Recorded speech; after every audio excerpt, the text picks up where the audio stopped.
this fellow that has gone before. He's a soldier, fit to stand by Caesar, and give direction and do but seek his vice. To his virtue a just equinox, the one as long as the other. 'Tis pity of him. I fear the trust Othello puts him in, on odds some time of his infirmity, will shake this island. But is he often thus? 'Tis evermore the prologue to his sleep. He'll watch the horlog a double step if drink not his cradle. It were well the general were put in mind of it. Perhaps he sees it not, or his good nature prizes that virtue that he sees in Cassio, and looks not upon his evil. Is this not true? How now, Rodrigo? I pray you after the lieutenant. Go! And 'tis great pity that the noble Moor should hazard such a place as his own second, with one of an engraft infirmity. If it were honest to say action, so to the Moor. Not I for this fair island. I do love Cassio well, and would do much to cure him of this evil. But hark, what news? You rogue, you rascal! What's the matter, Lieutenant? A knave teach me my duty. I'll beat the knave into a frigate. Beat me! Dost thou prate, rogue? Nay, good Lieutenant. Saying him, I pray you, sir, hold your hand. Let me go, sir. I'll hew you over the Nazareth. Come, you're drunk. Drunk? Away, I say. Go out and cry against me. Nay, good Lieutenant. This glass gentleman. Well, Lieutenant, sir. Monsters. Help masters. Here's goodly watch indeed. Bell rings. Who's the bell? Which rings the bell? Diablo, ho! The town will rise. God's will, Lieutenant, hold. You will be shamed forever.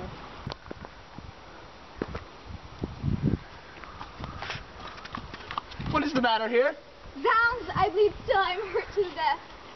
Hold, for your lives. Hold, ho, Lieutenant. Sir Montano, gentlemen. Have you forgot all sense of place and duty? Hold, the general speaks to you. Hold, for shame. Why? How now, ho? From whence ariseth this? Are we turned Turks to do ourselves do that which heaven hath forbid of the Ottomites? For Christian shame, put by this barbarous brawl, he that stirs next to carve for his own rage. Holds his soul light, he dies upon his motion. Silence that dreadful bell. It frights the isle from her propriety. What is the matter, masters? Honest Iago, that looks death with grieving. Speak, who begin this? On thy love I charge thee. Do not know, friends all but now, even now, in quarter and in term, and in terms like bride and groom, devastating them for bed, and then but now, as if some planet had unwinted men, swords out and tilting one at other's breast, in opposition bloody I cannot speak, and in beginning to this peevish odds, and would in action glorious I had lost, those legs that brought me to a part of it. How comes it, Michael? Are you thus forgotten? I pray you pardon me. I cannot speak.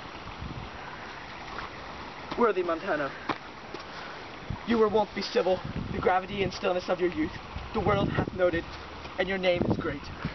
In mouths of wisest censure, what's the matter, that you enlace your reputation, thus, and spend your rich opinion for the name of a knight brawler? Give me answer to it. Worthy Othello, I am hurt to danger. Your officer, Iago, can inform you. While I spare speech, which something now offends me, of all that I do know, nor do I aught be me that said or done amiss the night, unless self-charity can be sometimes a vice to defend ourselves to be a sin, when violence assails us. Now by heaven, my blood begins by safer guides to rule, and passion, having my best judgment collied, essays to lead the way, if I once stir, or do but lift this arm, the best for you, shall sink in my rebuke. Give me to know how this foul rout began, who set it on, and he that is approved in this offense, though he had twinned with me, both at birth, shall lose me. What? In the town of war, yet while the people's hearts brimful of fear, to manage private and domestic quarrel, in night and on the court of guard of safety. 'Tis monstrous, Iago. Who began't?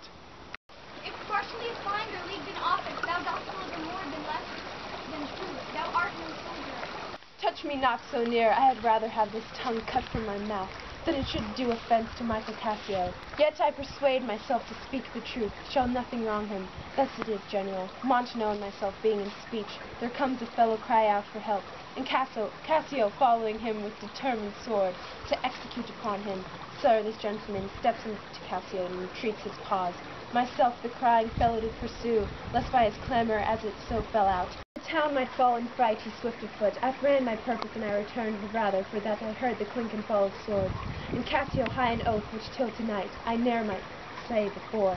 When I come back, for this was brief, I found them close together, at blow and thrust, even as again they were when they themselves did part them. More of this matter can I not report, but men are men, the best sometimes forget. Though Cassio did some little wrong to him, as men in rage strike those that wish them best, yet surely Cassio, I believe, received from him and that fled some strange indignity which patience could not.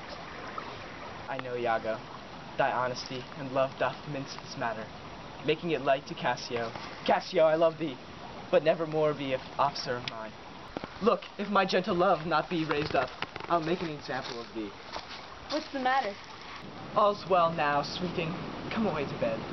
Sir, for your hurts, myself will be your surgeon. Lead him off.